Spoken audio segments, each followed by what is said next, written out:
औज़ुबिल्लाहिमिनश्शैतानिर्रजीम बिस्मिल्लाहिर्रहमानिर्रहीम। उम्मीद है कि आप सब खैरियत से होंगे। आज की इस वीडियो में हम सीखने जा रहे हैं बायोलॉजिकल मेथड। जैसे कि सवाल आता है कभी कभार पेपर में कि what is biological method, explain its step.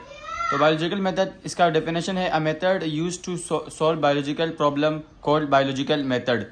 यानी हर वो मेथड जिसके ज़रिए हम बायोलॉजिकल प्रॉब्लम को सॉल्व करें उसे बायोलॉजिकल मेथड कहते हैं। यानी कोई भी प्रॉब्लम हो, डिजीज़ हो, उसके हवाले से हम स्टडी करें और उसको मेथड वाइज पढ़े तो उसको कहते हैं बायोलॉजिकल मेथड। इसके अंदर स्टेप्स इन्वॉल्व होती है, जैसे कि 5 स्टेप्स है। पहला स्टेप इसमें आता है ऑब्जर्वेशन, फिर आता है हाइपोथेसिस, फिर आता है एक्सपेरिमेंट, फिर कंक्लूजन और लास्ट में आता है थ्योरी एंड लॉ। तो फर्स्ट स्टेप इसमें है ऑब्जर्वेशन।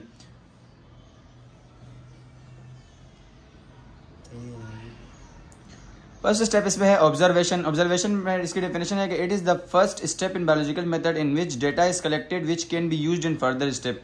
यानी ऑब्जर्वेशन पहला स्टेप है जिसमें डेटा को कलेक्ट किया जाता है। यानी डेटा उसको कहते हैं जैसे कोई मालूमात हो, उसके हवाले से कोई भी बीमारी हो, उसको कलेक्ट किया जाता है और उसको बाद में फर्दर जो स्टेप्स होते हैं, जो आने वाले स्टेप जैसे कि हाइपोथेसिस हो गया, एक्सपेरिमेंट हो गया, कंक्लूजन या फिर थ्योरी एंड लॉ, उसमें इसको इस्तेमाल किया जाता है। तो डेटा को कलेक्ट किया जाता है दो वेज में, यानी 2 तरीके से डेटा को कलेक्ट किया जाता है। पहला तरीका इसमें है क्वालिटेटिव ऑब्जर्वेशन और दूसरा है क्वांटिटेटिव ऑब्जर्वेशन।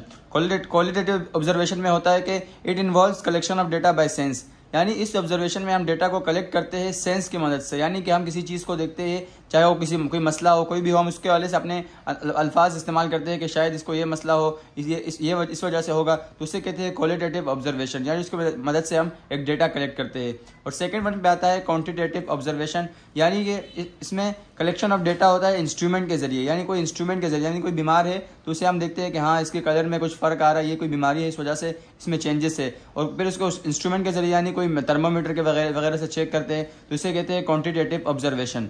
उसके बाद सेकंड स्टेप इसमें आता है हाइपोथेसिस।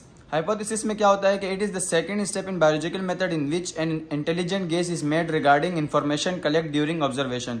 यानी हाइपोथेसिस एक्सपेरिमेंट जो बायोलॉजिकल मेथड है, इसका सेकंड स्टेप है। इसके अंदर क्या होता है कि कोई इंटेलिजेंट गेस यानी कोई तुक्का लगा रहा होता है कि हाँ शायद इस वजह से इसको भी बीमारी हुई होगी और इस वजह से ये मसला हल हो सकता है, इसको कहते हैं हाइपोथेसिस। और इसे इंटेलिजेंट गेस भी कहा जाता है। ये अक्सर एमसीक्यूज में भी आता है कि hypothesis is also called intelligent guess. तो ये इंटेलिजेंट गेस होता है, यानी कोई शख्स अपने अंदाजे के मुताबिक कह रहा होता है कि इसमें कोई इस वजह से बीमारी हो सकती है, इस वजह से हो सकती है। ये भी बायोलॉजिकल मेथड का एक स्टेप है जो कि सेकंड स्टेप इसमें काउंट होता है।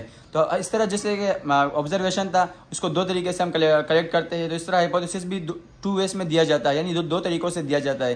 पहला क्या है कि इंडक्टिव रीजनिंग और सेकंड वन है डिडक्टिव रीजनिंग। इंडक्टिव रीजनिंग में क्या होता है कि it moves from specific to general, यानी किसी खास से आम की तरफ जाता है। जैसे कि मिसाल के तौर पर हम अंदाज़ा लगाते हैं कि कोई, अगर हम किसी पत्ते को देखते हैं कि वो ग्रीन कलर का है, तो हम अंदाज़ा लगाते हैं कि शायद दुनिया के जितने भी पत्ते हैं वो ग्रीन कलर के होंगे। इस तरह ये होता है इंडक्टिव रीजनिंग, यानी कोई हम स्पेसिफिक चीज़ से किसी आम जनरल बात करते हैं। या फिर डिडक्टिव रीजनिंग होता है, सेकंड जो हाइपोथेसिस का पार्ट है वो है डिडक्टिव रीजनिंग। इसमें क्या होता है कि कोई आम चीज़ से ख़ास चीज़ पर आते हैं। जैसे कोई आम चीज़ हो, हम कहते हैं कि हाँ शायद तकरीबन लोगों को यही मसला है, इस वजह से ये मसला इसको भी हो सकता है। हम आम लोगों से ख़ास की तरफ आते हैं। इसके बाद थर्ड वन स्टेप आता है एक्सपेरिमेंट का। एक्सपेरिमेंट का डेफिनेशन है कि it is the third step in biological method in which experiments are done in laboratory to prove the hypothesis. Experiment में क्या होता है कि ये कोई अमली काम होता है कि इसको चेक करते हैं, जो हाइपोथेसिस दिया गया है या ऑब्जर्वेशन हुआ है उसको लेबोरेटरी में चेक किया जाता है कि क्या हाइपोथेसिस करेक्ट है कि नहीं है, इसे चेक किया जाता है एक्सपेरिमेंट में। उसके बाद नंबर 4 स्टेप आता है कंक्लूजन। तो कंक्लूजन की डेफिनेशन है कि during this step results are made on the basis of experiment.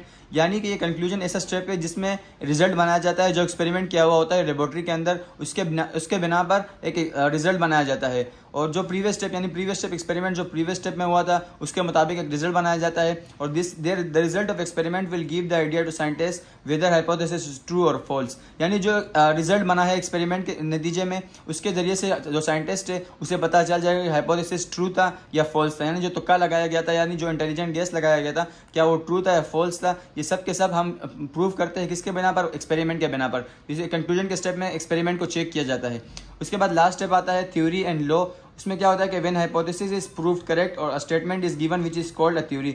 जब हाइपोथेसिस को करेक्ट साबित कर दिया जाता है, यानी जो हाइपोथेसिस दिया गया है, जो इंटेलिजेंट गेस दिया गया है, अगर वो करेक्ट है तो उसके बिना पर एक स्टेटमेंट दी जाती है जो कि उसे कहते हैं थ्योरी। और जब थ्योरी को when it is accepted world wide it is converted into law, यानी जबकि थ्योरी को एक्सेप्ट किया जाता है वर्ल्ड वाइड में, जो थ्योरी दी जाती है उसे जब एक्सेप्ट कर लिया जाता है तो बाद में ये कन्वर्ट हो जाता है एक लॉ में। इस तरह ये थ्योरी एंड लॉ यहाँ तक कि जो लास्ट स्टेप है वो कंप्लीट हो जाता है। और ये था बायोलॉजिकल मेथड, जिसमें अक्सर आ जाता है आपके पास क्वेश्चन आ जाता है, शॉर्ट क्वेश्चन में अक्सर आता है, लेकिन फिर भी आप इसको याद कर ले क्योंकि इंपॉर्टेंट क्वेश्चन है इस साल के लिए भी।